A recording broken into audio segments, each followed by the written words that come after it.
Waalaikumsalam warahmatullahi wabarakatuh. Bismillahirrahmanirrahim. Alhamdulillahirabbil alamin wassalatu wassalamu ala nabiyyina Muhammadin wa ala alihi wa sahbihi ajmain, amma ba'd. Anda sekalian, kelas 10-9.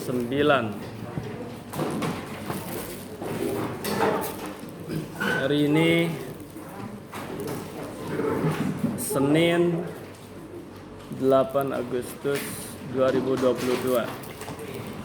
Kita masuk ke pembelajaran modul monitoring assessment yang ketiga. Silakan ambil dulu modulnya oleh ketua kelas.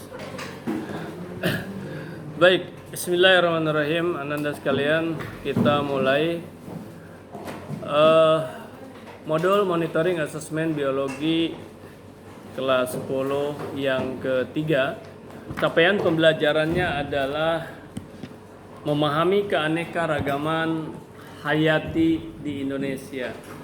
Keanekaragaman hayati biasa disingkat KHATI ya. Kalau antum ada lihat KHATI berarti keanekaragaman hayati. Tujuan pembelajarannya yang pertama, antum mampu mengemukakan kekayaan flora fauna di Indonesia. Sebetulnya dengan mikroorganisme, tapi sekarang flora dan fauna aja dulu. Kemudian yang kedua, antum dapat nanti menjelaskan peta penyebaran, ya, pola penyebaran atau peta penyebaran baik flora maupun fauna di Indonesia, bagaimana, ada polanya dia. Penyebaran keanekaragaman hayati di Indonesia. Jadi ada kaitan nanti dengan organisme yang endemik, artinya asli dari satu daerah. Kemudian yang ketiga, antum dapat juga mengaitkan keanekaragaman hayati di Indonesia ini yang ada di negara kita dengan khasiat, dengan manfaat, dengan fungsinya, ya. Baik. Dan ini akan dijabarkan dalam tugas sebanyak 5 tugas. Waktunya sampai 3 hari abadi kasih. Kemudian kita kerjakan mulai hari ini. Di kelas lain tadi diabadi dari IPA 11 yang hari ini selesai itu 2 orang saja tadi. Ada yang udah langsung selesai ya. Artinya jangan ditangguhkan sekali karena besok tetap ada tugas antum. Abadi kasih waktu ini supaya sempurna ya. Sebagai pengantar, ananda sekalian, Indonesia negara kepulauan terbesar di dunia. Kepulauan-kepulauan. Mungkin kita ya awalnya tidak membayangkan berapa pulau, tapi kan sampai 18.000 pulau lebih ya, 18.110 pulau. Bayangkan Anda, banyak pulau yang besar-besar dan juga banyak yang kecil-kecil. Yang kecil-kecil memang ada sekitar 10.000 pulau. Tapi itu pun ada yang berpenghuni, tapi banyak juga yang belum berpenghuni. Abadi saja sampai saat ini paling ke pulau yang kecil-kecil itu, kalau di Riau sini itu ke daerah Sungai Kapas namanya itu, dari Bagan Batu pakai speedboat. Ya, pakai speedboat atau pakai perahu biasa juga ada. Itu memang pulau itu, tapi banyak penghuninya, para nelayan. Kecil itu nggak besar. Kemudian di perjalanan itu jumpa juga pulau di tengah-tengah persis gitu kan, nampak dari kejauhan tuh bergunduk aja, tapi dia mepet ke sana si perahu itu, ya speedboat tuh mepet, ternyata mensinggahkan orang ke sana karena memang ada penghuninya gitu. Waktu di Aceh juga sempat ke Pulau Nasi namanya itu. Jadi nampak dari kejauhan misalnya, oh itu pulau itu yang akan dituju, set masuk sana, kecil-kecil memang. Ada penghuninya Ananda. Makanya ribuan pulau. Baik. Kemudian Indonesia juga sebagai negara kepulauan ini dikenal sebagai mega biodiversitas. Mega itu besar atau banyak, menunjukkan besar jumlahnya. Bio adalah makhluk hidup. Diversifikasi adalah ragam.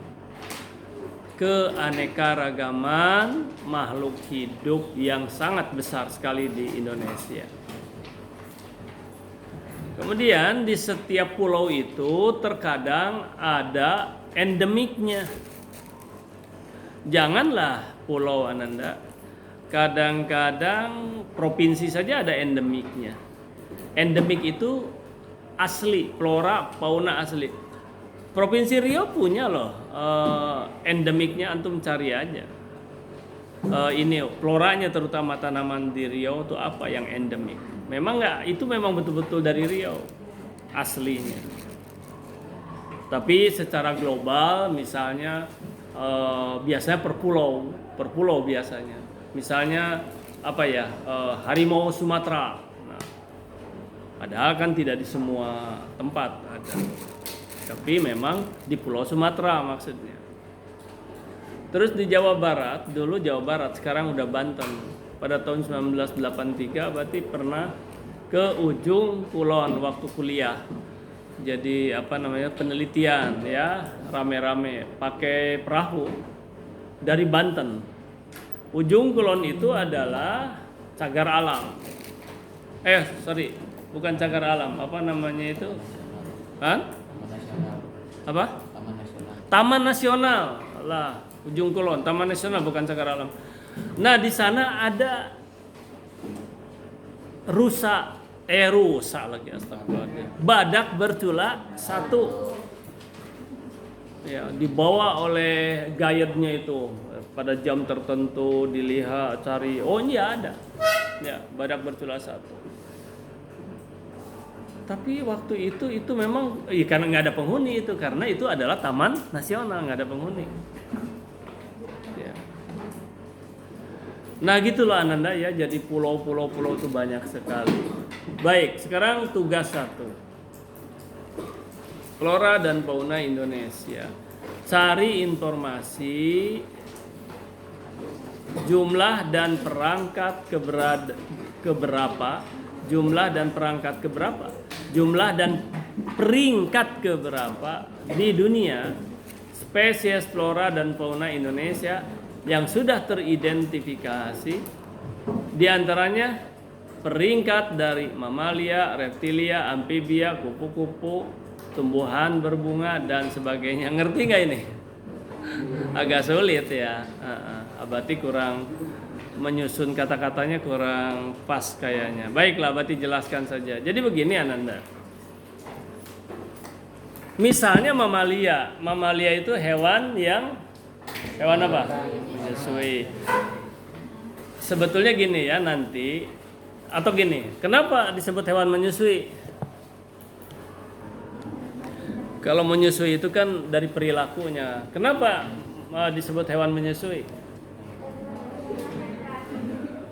Kalau secara etimologi, nah makanya nanti antum mulai sekarang secara etimologi, karena disebut hewan menyusui itu mungkin di SD ya, terlalu berat kalau dijelaskan secara etimologi. Tapi kalau di SMA antum memang harus sudah mulai. Kenapa disebut hewan menyusui? Itulah dari kata mamalia. Mamalia itu dari mame. Mame itu kelenjar susu. Artinya hewan yang memiliki kelenjar susu gitu loh. Mengapa dia menyusui? Ya karena ada kelenjar susunya. Kalau nggak ada kelenjar susunya, menyusu kemana? Ya. Itu di SD menyusui. Jadi sekarang ini mamalia itu mamae atau mame ya, mamae ditulisnya mame itu kelenjar susu. Nah, misalnya mamalia Anda. Di negara lain, Brazil ada mamalia, dimanapun ada kan mamalia. Minimal manusia kan mamalia juga. Ya, tapi kita tidak bicara manusianya, ininya lah. Kalau di sini apa yang Abati sebutkan? Oh ya, keanekaragaman hayati berarti bebas ya. Mamalia ya, misalnya apakah itu kera ya. Ada di negara lain pun, walaupun nanti bukan spesies, varietasnya bisa berbeda.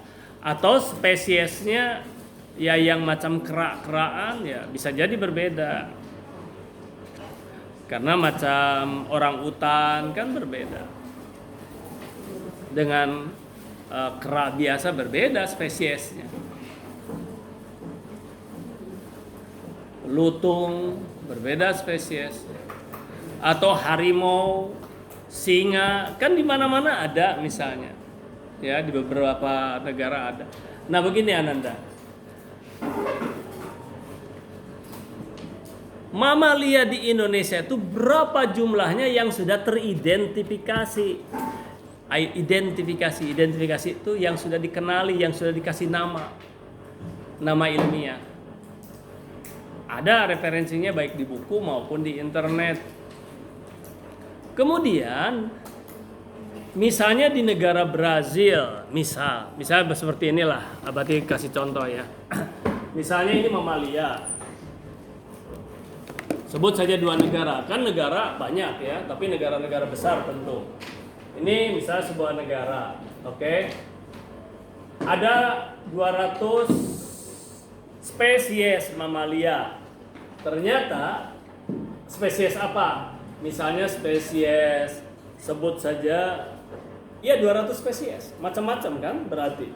Yang jelas yang punya kelenjar susu.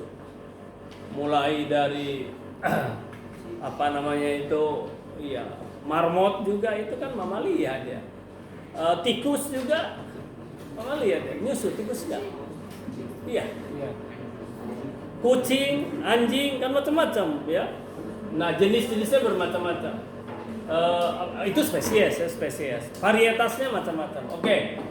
Nah, misalnya ini Indonesia. Misalnya ini Brazil, misal begitu. Ternyata di Indonesia misalnya ada 70%, di Brazil bisa ada 30%. Nah, gitu. Nah, berarti di Indonesia peringkat 1 dibandingkan dengan Brazil. Ini misalnya 2 aja ya misalnya. Tapi kan seluruh dunia. Mamalia ternyata peringkat 1 di dunia, misal begitu, yaitu jumlahnya 70%.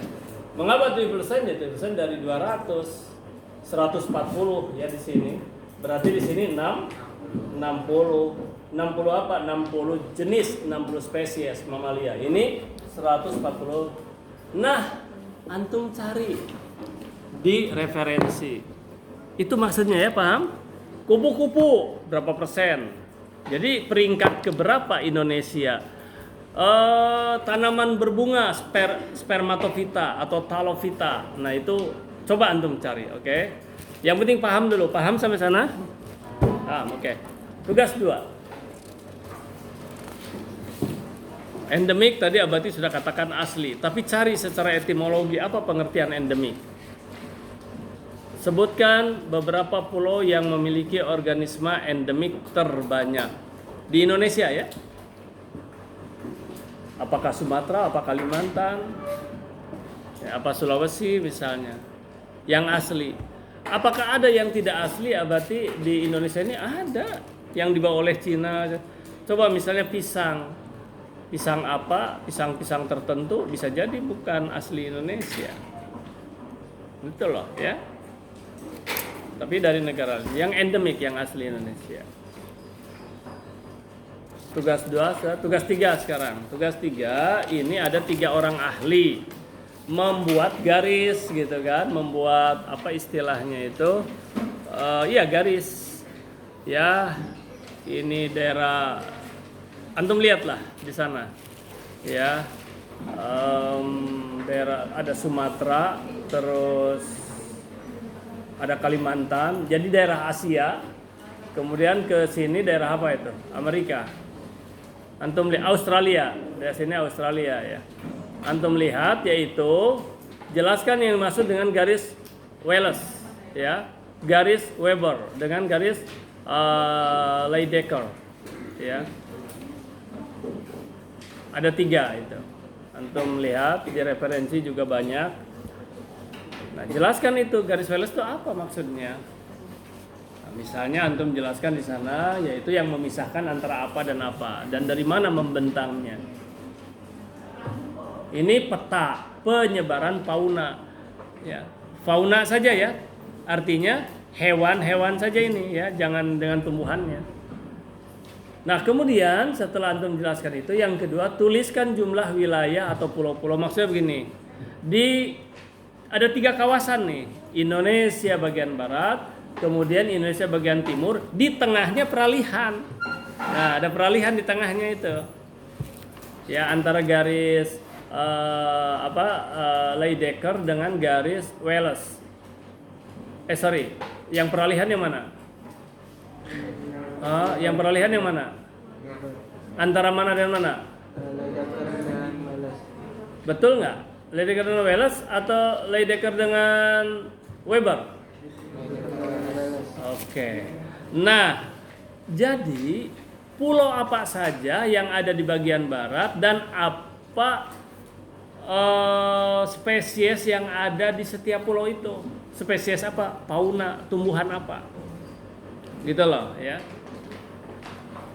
Tadi ada yang menemukan 18 di bagian barat tuh misalnya 18 pulau. Nah, di setiap pulau itu apa? Terus ada yang tanya juga, berarti ini 18-nya ditulis? Iya, ditulis lah 18 pulaunya, kan sedikit 12 pulau. Ada yang bilang nggak cukup berarti tidak ikut belajar pertama. Kan di belakang masih ada. Jangan 18, 80 juga bisa di belakang. Gitu kan? Isi di sana. Oke. Baik, itu tugas 3. Tugas 4 sekarang. Tugas 4, kalau tadi peta fauna aja, fauna berarti hewan ya, tadi hewan aja. Yang di peta penyebaran fauna hewan yang tugas 3. Tugas 4 itu khusus tanaman atau khusus flora, tumbuh-tumbuhan. Ini lain lagi petanya. Kalau hewan tadi antar pulau ya, antar pulau kalau hewan. Nah, sekarang antum menurut seorang ahli dari Jerman, ahli geografi dan botani yaitu Franz Wilhelm Junghun ya.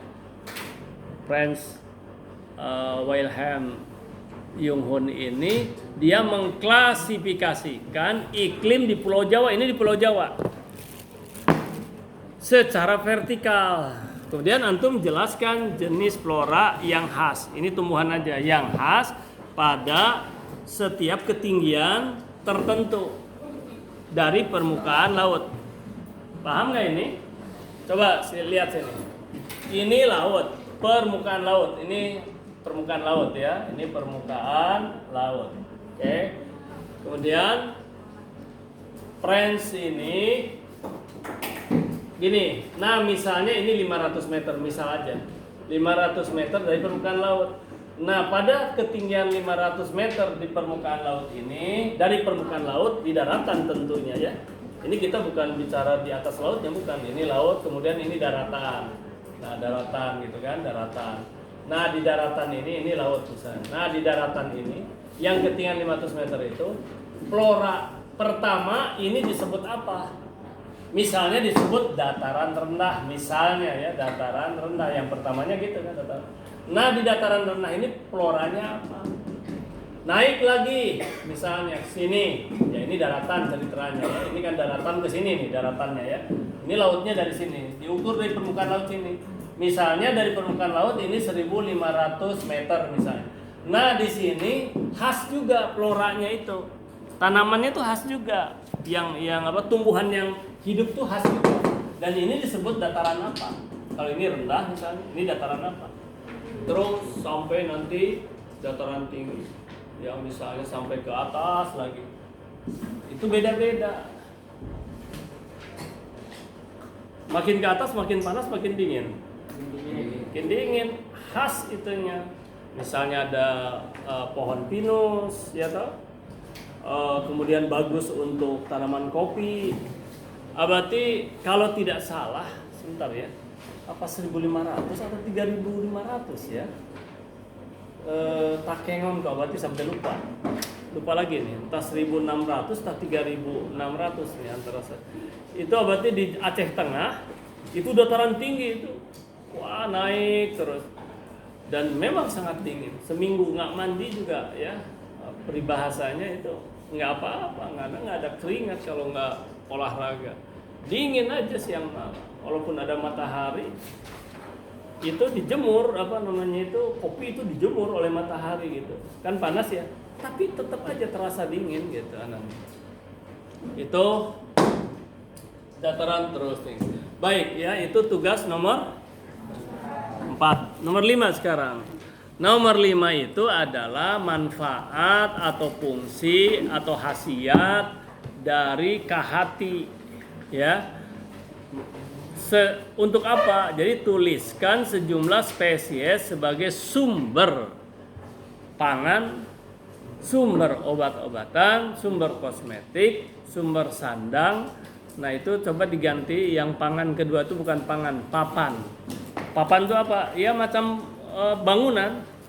Ini kan, ini semua ini kan dari kayu-kayu ini. Ini kan sumber papan. Berarti ini kayu apa kan sumber papan. Kemudian plasma nutfah dan aspek budaya. Begitu anak-anak, selamat bekerja. Yang tidak mengerti apapun silahkan bertanya pada Abadi. Terima kasih.